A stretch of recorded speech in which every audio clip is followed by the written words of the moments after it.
أشرقت نفسي بنور من فؤادي حينما رددت يا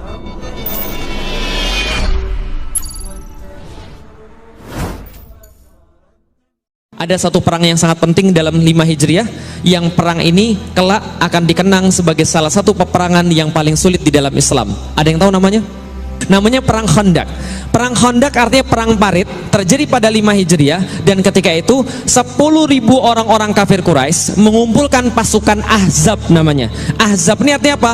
Koalisi. Jadi pasukan-pasukan yang berkumpul satu sama lain dari kaum-kaum, mereka berkumpul kemudian 10.000 orang berjalan dari Mekah ke Madinah, pengen menghancurkan Islam, membunuh Muhammad sallallahu alaihi wasallam. Maka pada saat itu ketika mereka datang ke kota Madinah, 6 hari lagi mau nyampe, ini kabar bocor oleh intelijennya Rasulullah sallallahu alaihi wasallam. Lah kenapa? Intelijen Rasul canggih. Siapa intelijennya Rasul? Malaikat Jibril. Paham teman sekalian? Malaikat Jibril ngasih tahu, ini ada 10.000 pasukan mau datang ke sini menghancurkan Madinah, membunuh Muhammad, maka silakan bikin sebuah rencana counter attack. Rasulullah kemudian mengumpulkan para sahabatnya, lalu kemudian hitung ada berapa pasukannya. Para sahabat bilang, ya Rasulullah, kami cuma ada 3.000 ya Rasulullah. Coba lihat, secara logika 10.000 lawan 3.000, yang menang siapa? Yang menang siapa kira-kira? Secara logika 10.000. Tapi Rasul bilang, jangan khawatir, jangan putus asa, ada yang punya ide di antara kalian. Salman Al-Farisi angkat tangan, ya Rasulullah, kami punya ide. Gini, dulu kami di Persia, ketika kami melawan pasukan yang jumlahnya jauh lebih besar daripada kami, maka kami buat parit, dan di parit itulah kemudian kami berlindung, kami gali tanah, kami taruh di atas, kami dapat tempat yang lebih tinggi, kami tempatkan pasukan pemanah di sana, kami panah mereka, walaupun kami tidak yakin sekarang bisa menang atau tidak, karena perbedaan pasukan terlalu banyak ya Rasulullah. Rasul katakan, gak ada masalah, buat paritnya. Maka dibuatlah parit mengelilingi kota Madinah sebelah utara sejauh 8 km. Bayangkan gali parit 8 km bukan di Indonesia. Indonesia pakai cangkul selesai, gali parit di Arab pakai cangkul, patah cangkulnya. Gali parit di Arab pakai lembing, karena batu semua. Hancurkan batunya, naik tarik ke atas. Dan yang namanya paritnya ada spesifikasinya. Kata Salman, ya Rasulullah, lebarnya harus 5 meter, dalamnya harus 3 meter. Lah kenapa sepanjang itu? Supaya kuda nggak bisa lompat, kalau lompat jatuh nggak bisa naik lagi 3 meter. Maka 5 meter, 3 meter. Hitung saja berapa kubik tanah harus diangkat ke atas. Dalam kondisi seperti itu 6 hari lagi mau nyampe. Kira-kira mereka stres atau tidak? Kaum muslimin stres.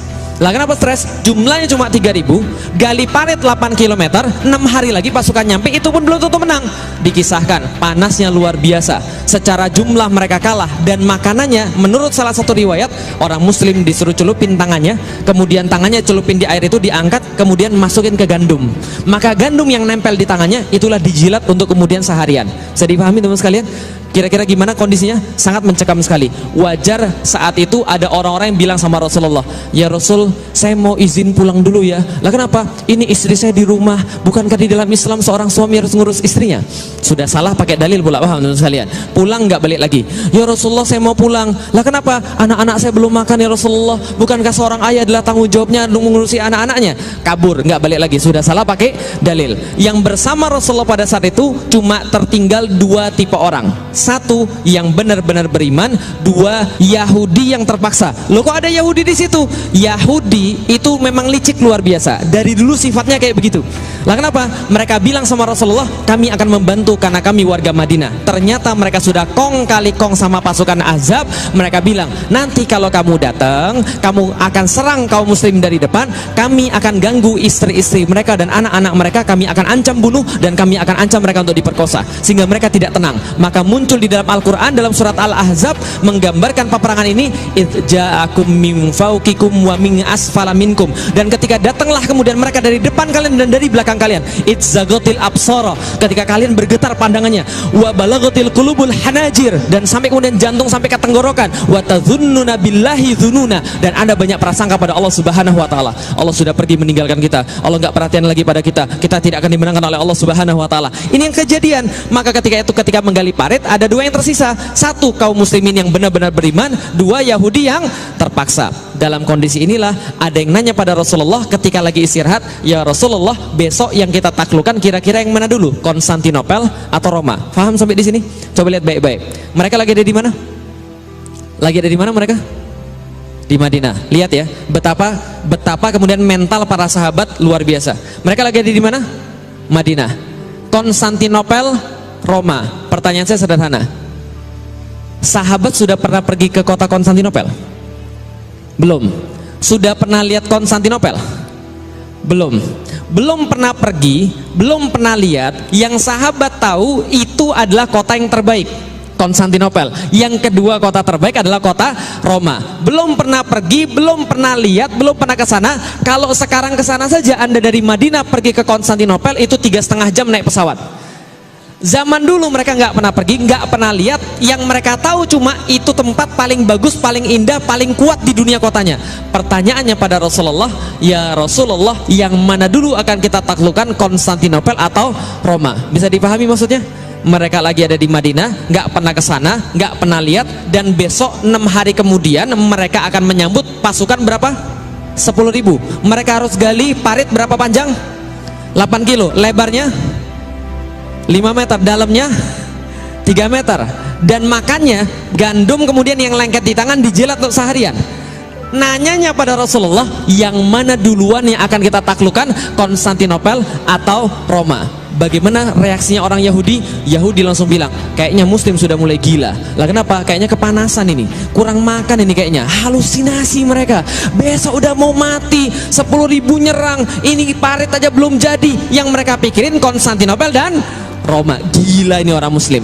Ternyata Rasul menjawab pada mereka dengan jawaban yang luar biasa. Ini jawaban Rasulullah Sallallahu Alaihi Wasallam. Madinatu Hiraqlah tuftahu awalan. Wahai para sahabat yang bertanya, kota mana yang terlebih dahulu akan ditaklukkan, Konstantinopel atau Roma? Yang akan ditaklukkan pertama kali adalah kotanya Heraklius, yaitu Konstantinopel. Ketika mendengar ini, Yahudi langsung sontak berkata, wajar aja Muslimnya gila, bosnya juga gila. Paham teman sekalian? Lah kenapa? Karena Rasulullah dianggap gila. Ini ditulis dalam sirah Ibnu Hisham, bahwa kemudian orang Yahudi mengatakan Muhammad gila. Hari ini pun mereka tidak sempat pergi ke WC, tapi mereka berpikir tentang Konstantinopel, mereka berpikir tentang kota Roma. Coba lihat baik-baik teman sekalian. Pertama, perhatikan mental para sahabat. Para sahabat tidak pernah nanya begini, ya Rasulullah, mungkin nggak kita menaklukkan Konstantinopel? Jelas sampai di sini? Para sahabat nanya begitu? Enggak.